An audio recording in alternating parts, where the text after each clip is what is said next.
Je suis Oumar Baraka, coordinateur régional de l'Union des journalistes reportés du Mali. La Journée mondiale de la liberté de la presse est une opportunité, une chance, une occasion pour les journalistes de se retrouver, d'évaluer leur travail, d'échanger et de voir comment est-ce qu'il faut, dans l'avenir, organiser leur façon de travailler.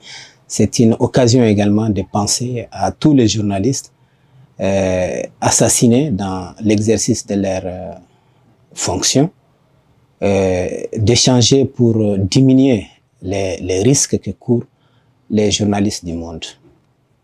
Bien sûr que cette journée mérite d'être célébrée en Afrique, au Mali et partout dans le monde, parce que les journalistes font le même travail, quels que soient les lieux où ils se trouvent. Donc, c'est une journée qui leur donne l'occasion quand même de se retrouver, d'échanger, comme je le disais tantôt. Donc, ça mérite d'être célébré partout dans le monde, et surtout au Mali où, nous le savons aujourd'hui, il y a des restrictions de liberté. Il y a beaucoup de choses qu'il faut évaluer, qu'il faut revoir.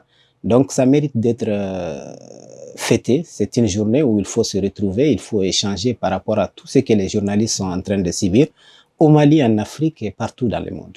Le numérique est un couteau à double tranchant. En même temps, ça a révolutionné, ça donne l'opportunité aux journalistes d'avoir très rapidement des informations. Ça a quand même changé la façon traditionnelle de travailler dans la presse, mais également en même temps c'est un outil qui doit, auquel on doit faire beaucoup attention, parce qu'il faut des vérifications. Aujourd'hui, on le sait, tout le monde est devenu journaliste. Donc le numérique, dans la liberté d'expression, ça permet à ce que tout le monde puisse dire ce qu'il pense haut et fort, mais il faudrait quand même beaucoup faire attention également, parce que c'est utilisé par tout le monde, pas seulement les journalistes. Donc c'est là qu'il faut énormément faire attention. Nous savons qu'aujourd'hui, quand même, ça a permis à ce que les journalistes puissent beaucoup travailler.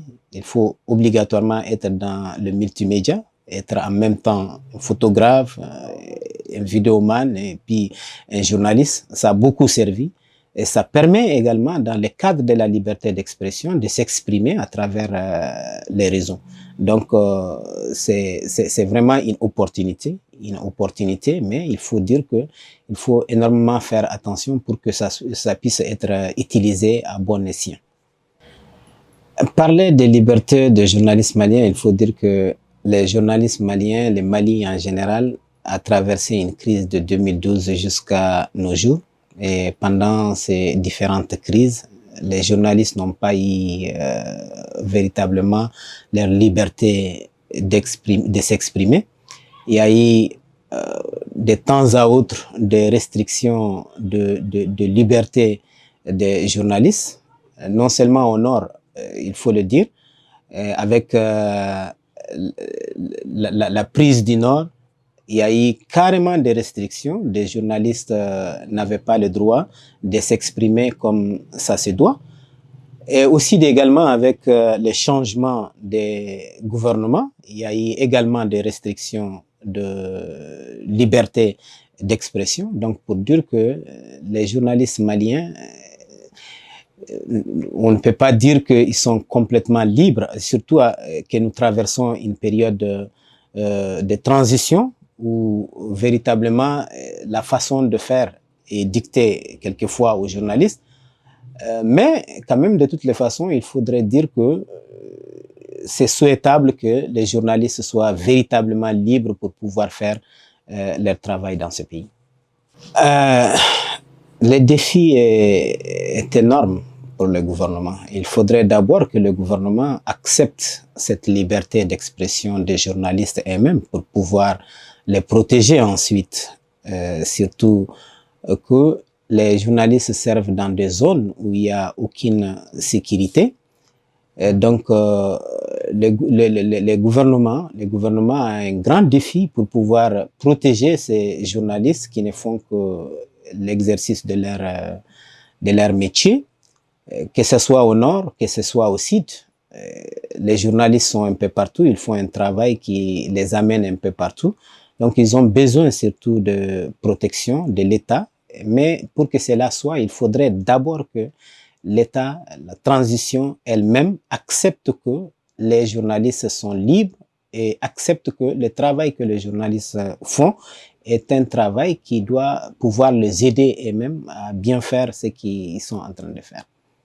À travers cette occasion, je voudrais m'adresser quand même à tous les journalistes du monde qui prennent des risques énormes pour exercer leur métier, à être surtout prudents, parce que nous savons qu'il y a des zones où on court des énormes risques pour pouvoir exercer notre métier, de beaucoup faire attention, parce que plusieurs journalistes sont partis dans l'exercice de leur métier. Donc, nous avons à être prudents dans les zones où ça ne va pas du tout.